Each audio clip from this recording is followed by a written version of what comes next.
That's right, Sway, the morning, Shea 45. Welcome to the show. If you're just now tuning in, we've been broadcasting Monday through Friday. The whole team is here. You don't believe me? Watch this. Crew call. Have the B. Where you at? In Jersey. There it is. Tracy G. Where you where you at, Heather? Tracy G. Yo, Brooklyn. Brooklyn.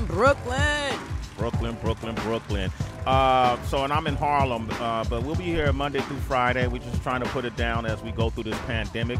Trying to get you some normalcy, things that you were doing before this pandemic broke. We want to let you know that we're consistent and we're going to continue to deliver this information and this entertainment. And then we've been asking a lot of our friends to come on board and join us with this, and a lot of folks have come on board. And one of our good friends, this guy has an amazing story.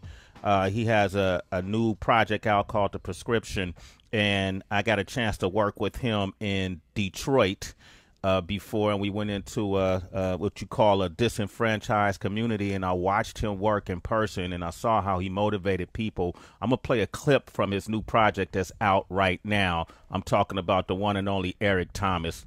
Here it is. All right, so let me say it like this. I'm going to give you 3 points. So my boy Lil D gave me this. So Lil D said that there's a difference between a dude who know how to shoot and a sniper. He said, dude know how to shoot, you loading them up. They might shoot up the whole place and kill 3 people. My boy said a sniper on the roof, one spot, 3 days. Don't use the restroom, don't eat. Sniper don't use the bathroom, he don't move from that spot because he might miss an opportunity. You're not hearing what I'm saying. You're not staying long enough to make something happen. You're not there long enough. You're not studying long enough. You done read a whole book and got what?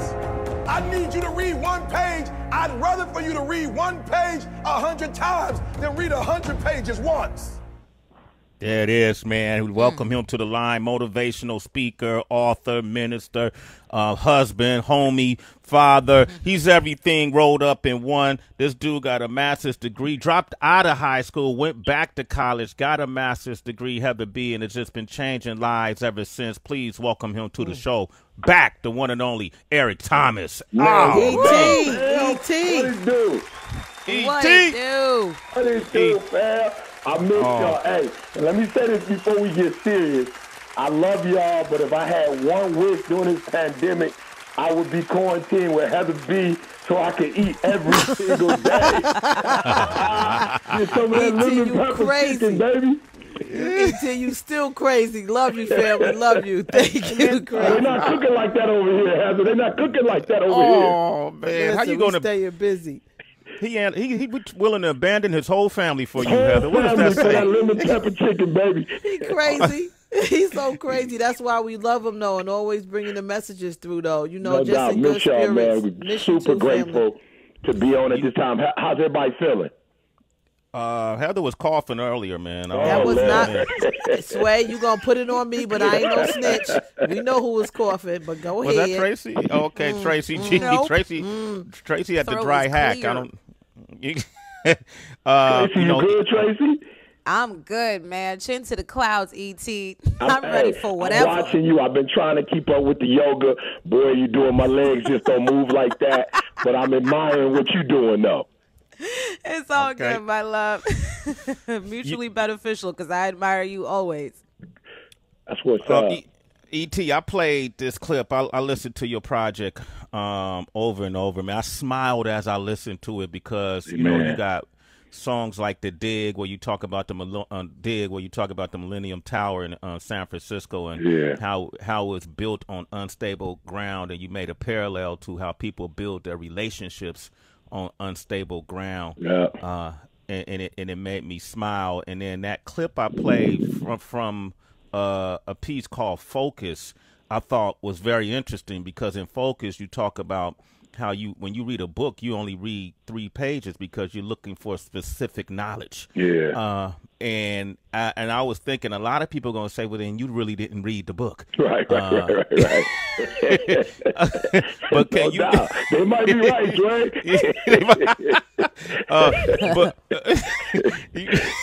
So how do you explain that ideology? I read 3. What did you really mean when you said that? Yeah, you know, Sway, man. I unfortunately, I did K through almost 12, before I dropped out. And I could be honest and tell you, man, of those 180 days, because I ain't missed no days when I did go to school. You know, I didn't necessarily get, 4.0 or nothing like that, but I always got the attendance award. You know, so I came every day. But I don't know, man, if you ask me what I learned, I really didn't take it serious. So I was present, but I wasn't present. You know what I'm saying? And so I got to the point where it's like, forget trying to impress people. I got 500 books in my, library, and I read all these books. I'm like, bro, I'm trying to get the bag. You know what I'm saying? Like, I'm not trying to impress you. I'm really trying to get some substance out of this. I'm not necessarily, just trying to get a degree. Like I tell people, honestly, when I got my PhD, it was really a situation where I really needed that to catch up with the fact that I wasn't paying attention in middle school, high school. Like, my diction was off. I used the wrong words. Bro, I was struggling. So I really got the 4-year, the master's degree, the PhD to catch up, with everybody else. So I just got to a place where I was like, I don't want to be artificial no more. I don't want to impress people. I don't want to say I, spent time doing this just to be doing it. Like, I really want to get out of this what I was supposed to get out. So sometimes I'll read a book, and in one chapter, I feel like, I got the whole hookup. Now it's time for me to go to apply what I read. Go get the bag, build a relationship with my wife or my kids, go out here and make this world a better place. So that's what I mean by sometimes you'll read the whole book and you don't get anything out of it because your purpose for reading it, wasn't necessarily legit.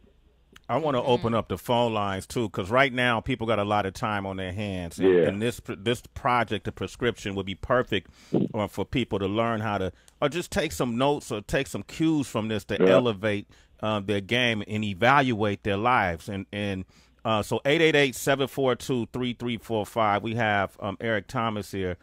You talked about your wife and in a piece called Evaluate. Yeah. One of the things I found it really interesting, man. You tell some great stories when you're speaking to people. You're so transparent. You said you had everything going, but you only gave your wife 80%. Yeah. Even though you was giving everything else 110% here, 110% here. You felt like you was at the peak of your game, but you couldn't get past 80%, which you could give to your wife. Why couldn't you get past that mark? Yeah, well, at the time I didn't know, which was really killing me because, this is my high school sweetheart. When I was homeless, she looked after me, so it was really weird, bro. And, I tell people all the time, this is the only, female that I've, been physical with, so it wasn't like I had 6 chicks I was sexing on the side. Like, it wasn't like that.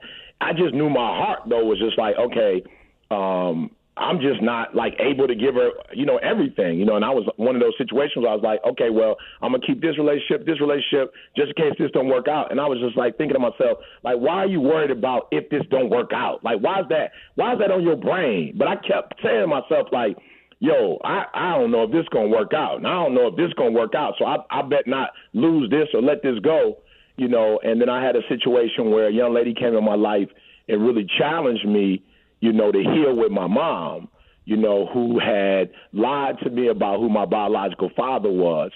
And I tell people in my first book, Secret to Success, I asked my mom, when I was about 13, and she told me, but, man, I love my mom so much, man. Me and my mom was alone together for a while before she got married. It was just tough, Sway, to go to my mom and address her. So once she told me, like, we never talked about it again, but it bothered me, like, why this and why that? But I never wanted to address my mom because I didn't want to bring that pain of a 17-year-old getting pregnant. They didn't want her to graduate from high school. My grandma kicked her out the crib. I'm like, I ain't trying to bring that pain back up to my mom again, but I would love to know, like, who am I? Where do I come from? Who's my grandfather? On my father's side, who's this? Who's that? But for a long time, I just couldn't. I couldn't stomach. And the young lady told me, she's like, yo, you need to go to God and pray about this. And I did, man. And I talked to my mom about it, and it was tough. But once I got past that conversation with my mom in my 20s, it was like, yo, if you can't trust your mama, you can't trust no female. You know what I'm saying? Like, you can't get past your mom. Like, you got to go past go to collect 200. You know what I'm saying? You try not to do that. You feel me? Like, you got to go past go, bro. And so I went and addressed my mom. Once I healed from that, I was able to, then give my wife that 120%. So I just say in the album, there are those of us who our mainframe is messed up, and we thinking if we make more money, we thinking if we get a bigger house, we thinking if we get some fame. And really, Sway, I'm going to be real, man. My whole MO for doing what I do, and I know you, Heather B, Tracy's probably a little younger, but, man, how many people have we seen reach the top, bruh, and fall? And my whole reason for doing what I'm doing is saying, yo, don't search to get to the top, and then you get to the top, and you ain't strong, like your frame ain't strong enough to keep you up top. Like, yo, when you get there, stay there. If you become a millionaire, you get married, heck, whatever, stay there. And a lot of us trying to get to the top without dealing with the frame. We're not trying to deal with the structure. And then we don't get it to the top, and we're going to lose everything. And my grandma used to tell me this when I was young. She lived in the projects. My whole life, my grandma lived in the projects. And my grandma didn't have a problem with it. Why? Because that's all she knew. But, bruh, it ain't hard if you live in the projects your whole life to live in the project. But if you make it to the top and you got to go back, bro, that's difficult. And so all I'm trying to do is tell people, do this. Go ahead and get the structure straight. Don't build the countertops first. Don't build the third story of your crib first. Don't put the TV on the wall. Go ahead and get the structure right. And then once you got a solid structure, man, you can build on that thing, whatever you want to build on it. There it is. Eric Thomas is here, motivational speaker. He has the prescription out. The other thing you talked about, how I could relate to evaluate, because I had my first in-depth conversation about my father, who passed away in 2009 with my mother just last year. I've always kind of nitpicked, who was he? What can you tell me about him? How am I like him? I'm the youngest of three, and my sister and brother may have a little more information than I do. And I've never really questioned her about it, and I had my daughter with me, and I really wanted to know some answers about who he was. Yeah. And I think it's important because, especially in our community, people grew up in a lot of single-parent households. Yeah. And then, to your point, a lot of mothers might harbor a lot of bad, spite, or not even spite, just a lot of traumatic experiences for having to raise their children along. So it is something they don't want to revisit. But can you talk to mothers about how important it is, whether to do it, to kind of make that connection, fill in that blank for kids who don't know their dad, regardless of how that dad was living or what that dad may have done? Yeah, man. Sway, I had to literally tell my mom this. It was so bad when I graduated from whatever I graduated from. I almost felt like, Sway, when I finally found out who my father was. And it's weird. My situation is weird because my grandma, his mom, my aunts, my uncles, my cousins, they were all in my life. He was just told that he was a friend of the family. So imagine growing up with your people and finding out, like, yo, that's okay, cool. So, man, I would feel so bad because I'm like, okay, I want him at my graduation, or I want him at my child's graduation, but my mom don't want him there. You feel me? And I don't want to bring him and then piss my mom off and make it a bad situation for her. And I remember going to my mom and saying, yo, Ma, I get it. That's not your blood. Like, my man, like, disappointed you. He hurt you. Let my mom tell it. He was like, yo, I don't know if that's my son or not. And that really hurt my mom. But I was like, yo, Ma, that's my blood, Ma. That's like half of who I am. And a tree is only as strong as its roots, Ma. And I know it's painful for you, but I know you love me. And you got to love me more than you hate him. You got to love me, Ma, more than you hate him. And you got to give me the information that I need so that my roots can be strong, not for me. Because I'm going to be real. Like, I ain't really even reach out to my man strong until I had my first child. When I had my son, I was like, yo, my son got to know who his grandfather is. He got to be connected to his family. He don't have a last name because my mom married, and my father who raised me, he gave me his last name. So I'm like, yo, my son, he don't even have a last name. He got to at least know who his people are. So I would just say all mothers out there, like, yo, I know it may be traumatic for you, but you love your babies. You got to love your babies enough that you connect them to their history because they're only as strong as their history. And, yeah, bro, I was traveling the world doing my thing, but I still wanted to know where I came from. Yeah. I still wanted to know, do I look like my man? Do I got the mannerisms? Who was my grandfather? Who was my great-grandma? Like, so do your child a favor and free them by giving them the information that's going to revolutionize their life. This is Eric Thomas, The Prescription. I'm telling you guys, while you at home streaming, do it right now. And I will say, my mother, which I love about her, the other thing, she never spoke a negative word about my father. And I appreciated it. And if I wanted the information, I always felt like I could have asked her, but I wasn't ready to receive it in full detail. I was getting pieces and bits. I knew my father. I've had my father. I could count on two hands the amount of times that I actually saw him in my life. But I knew who he was. But I wanted to know who he was to her. Right. You know what I mean? And how that union came together, and they made three amazing kids. And she gave me that information, man, and it lifted so much off of me. No question. Man, I want to talk more, man. Listen, let's load up these phone lines. You trying to find cues to help elevate your game and elevate your home life and elevate your marriage, your relationships with your kids. Eric Thomas is here to answer your questions. 888-742-3345. Here's Evaluate off The Prescription. It's out now. Wow. Evaluate. Sway in the Morning, Shade 45. That's Eric Thomas, motivational speaker, author of the books The Secret to Success, Greatness is Upon You, Laying Down the Foundation, An Average Skill, Phenomenal Will. And The Prescription is the project he has out right now. And that's just one of the songs on it. We got Stacy on the line with us from San Antonio. Good morning, Stacy. How are you? Guys, it's Stacy. Spurs. What's up, Stacy? Go Spurs. Hi, guys. I just wanted to tell you a little bit of my history. So I never knew my dad growing up. I mean, I had a name, I had a place, never knew more than that. When I had kids, I knew their father wasn't father material, but I still had two kids with him. And so we split up when my son was 2 months old. But even though he didn't pay child support and he only saw them the few times that he did pay child support, I never gave them the feeling of their dad didn't love them. It was, he'd tell them, oh, I'll pick you up in 2 weeks, and then wouldn't show up. But it was like, your dad's busy. He's got stuff going on. All of this is happening. And it's really important. Now they're 26, and they know their dad's a drug addict. They know all this stuff about him. But even when he tried to disparage me and say that I did this or I did that, it was more like, no, our mom took up for you. She made excuses for you, but that's what you have to do. You can't make the kids think, because the kids internalize that. They think they're not good enough. They think that, because the dad's not around, that they don't care. And it's not that. It's just, you just can't talk bad about the other parent no matter what they're doing. No doubt. You agree with that, Eric?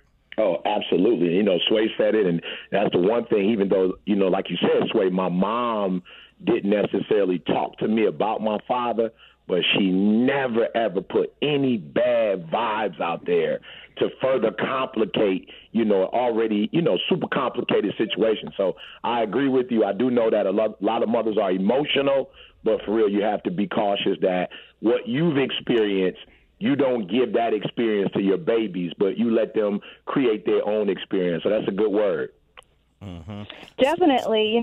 You cannot let your kids think that your issues with their dad has to become their issues. Absolutely. I would get into it with my mom. My mom would say stuff like, oh, he's a piece of shit. Y'all don't need to worry about him, blah, blah, blah. And it's like, no, don't talk bad about him. Absolutely. I know he cheated on me. I know he wasn't a good guy.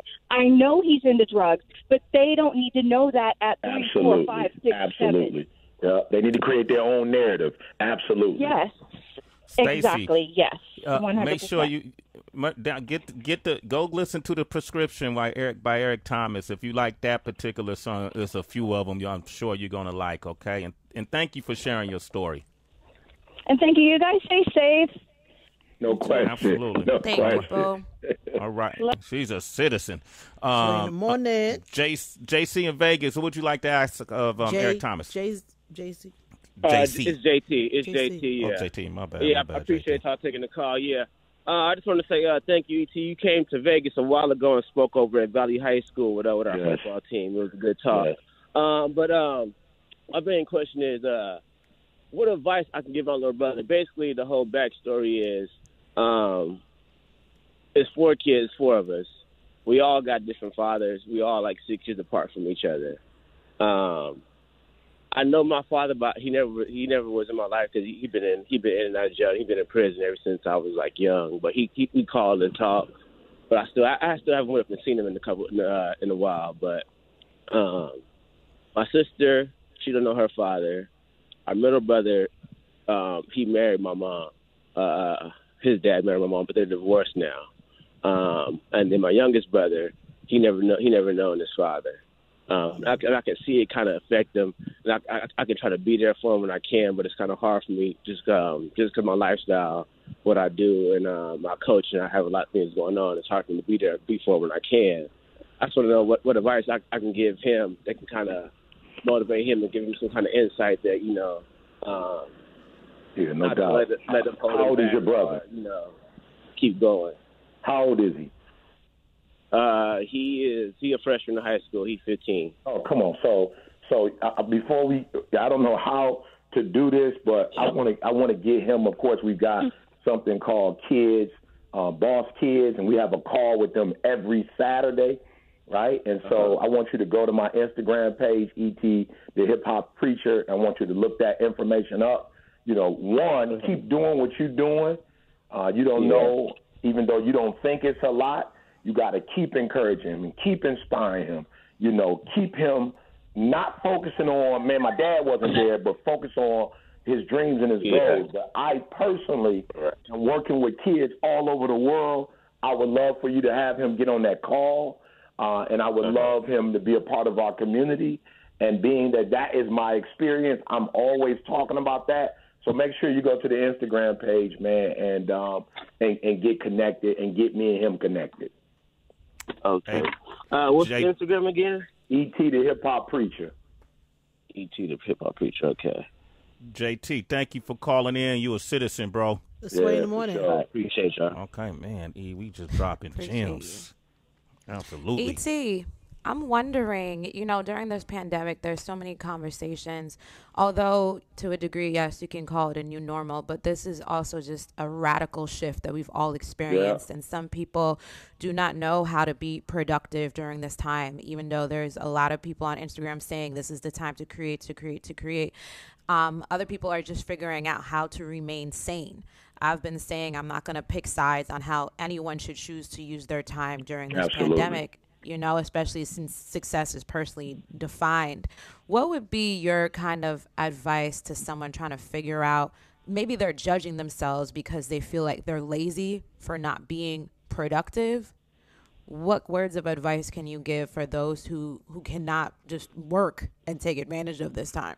Now you're making me tell my sermon for tomorrow, but I'm you know what I'm saying? You asked, so I got, you know what I'm saying? I got to spill the beans. I say, look, stay the course. Stay the course. So if you got to realize, I heard a story about these two wolves, and the kid asked the father, like, what's the name of the wolf? He was like, evil and good. So he was like, which one is stronger? He's like, the one you feed the most. So if you feed evil, that wolf is going to be stronger. You feed the good one, that one's going to be stronger. I would say the first thing we have to do is, like, don't worry about the past. Like, we in the present, y'all. And so many people are spooked out because you in the future. Well, what's going to happen in April? What's going to happen in May? Look, we in today. Like, you got to focus on these 24 hours that's in front of you. And then you got to have a goal. So for me, it's like, yo, E, when this is over, where you want to be, E? Like, literally, where do you want to be when this is over? So if this thing doesn't stop to April or May or June, in June, E, where do you want to be? And I wake up every day and I work on that. I'm going to give you an example. So y'all know I walked away, from corporate coming 2020, 2021, and I've been focusing on the schools. And everybody like, E, what you going to do? The schools are out. I'm like, look, when the schools come back, I want to take my rightful place back. But what am I doing now? Calling principals that I know and saying, yo, you on the line with your teachers? Yeah, we on every Tuesday. Hey, drop me in on one of those Tuesdays. Let me stay connected with your teachers throughout this time frame. So once they go back to school, they already know who I am. We've been in constant communication. I've got coaches in the NBA that I'm working with, like, regularly. So I think for those of us who don't have dreams and goals, man, this ain't the time to be idle. I'm talking about make up something. If you don't even know what you want want to do. Go to Netflix, pick the first movie, see what that person's doing, and go. I'm gonna be self-made. I want to be like Madam C.J. Walker. I want to be a millionaire. But don't be idle during this time. Find a goal or a dream. You want to learn a second language, know how to play the piano, get certified in something, get a degree. This is the time to work on that. And then when you wake up every morning, you got a choice. The internet got a lot of positive stuff out there right now, and it's got some negative stuff. The Netflix, a lot of positive stuff, a lot of negative. So I really want you, when you wake up, ask yourself, which wolf am I going to feed? Am I going to feed that negative wolf? If I'm going to feed the one that's worry and anxiety and anxious and fearful, or am I going to feed that wolf that's positivity? You know, that's pure. Like, you got to make up in your mind, and that's all of us. Trey, that ain't Sway or you or something. All of us got to wake up every day. And the reason why I'm so geek is, as I was listening to the show this morning, I'm like, yo, they still peeping in my window, like we still moving. Like, regardless of what's happening, y'all still have a goal, a purpose, a function, and y'all waking up in the midst of this and getting it. So I'm saying to those of you who already got to go, keep getting it, keep digging. And for those of you who don't, like, yo, you got more time than you ever had before.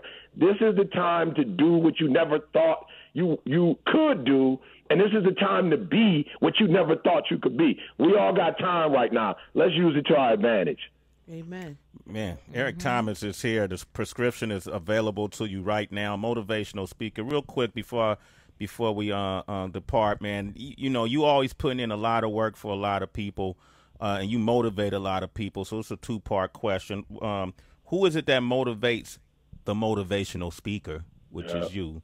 And then this album at this point in your journey, why are you dropping it now? So to the first one, man, this may sound crazy, but the youth, those young people that I pour into, the teachers that I pour into, when I see them actually taking the information and using it, man, that's what pumped me up, because it's like, yo, people out here, they using it, they grooving to it, they getting it. You got to keep going. You wake up in the morning and you drop a video. You don't know, man. You don't know who gonna receive this stuff, who not. You wake up at 7, 8 o'clock in the morning and you look and there's 60,000 people who've hit it, and that don't just mean 60,000. It might be people in the living room or in the classroom watching it together. So you're looking at, man, 100,000 people are being inspired by this. I'm like, yo, E, let's go. Like, E, they eating it, they using it. Let's go. And then two, Sway, I ain't gonna lie, bro. Like, I was really pissed at CJ. I did this content over 2 years ago, and they actually started on this project about 2 years ago, finished it about a year ago. And much respect, man, to see, you got Heather B, Tracy Kelly, so you know how it is, Sway, to be talented but need that support. I love CJ so much, bro. I had to really just let the project go. I was about to get pissed. I was about to be mad at my man. Like, bro, people calling me, they dogging me out. They like, E, when you gonna drop the app? Like, what's going on? Every year you drop one, it's been two.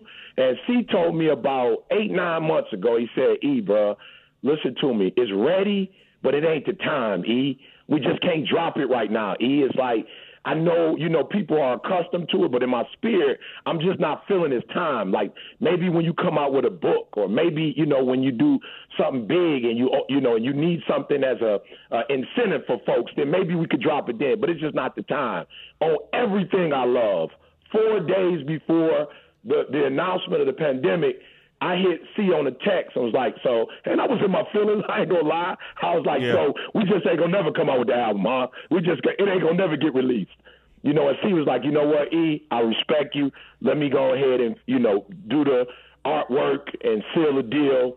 And I promise you, in the next couple of weeks, I'll drop it. And then this happens. And C was like, E, it's time to drop it now. So I can't act like I timed it properly. I was pissed at the fellas for not doing it. And so it really was just, man, it's just a God time, man. It's really what it is. And so I'm grateful that it's out. I'm grateful that, people are, able to use it to get through this period. And I got to say this as I leave, man, Sway, Kelly, Trey, y'all know, Sway, you've been in the game forever. You know so many people, and the fact that you would allow me at this particular time, man, to get on the show, share my content with your followers, man, your fam, your people, give me that stage, give me that platform, man. It means the world. I'm humbled, and I just pray when this thing is over, man, I can get to New York and get some of that lemon pepper chicken. ET, you family, I got you, baby. I got you. I know you got me. So once this is over, I'm making a trip to the NYC, and I need to eat.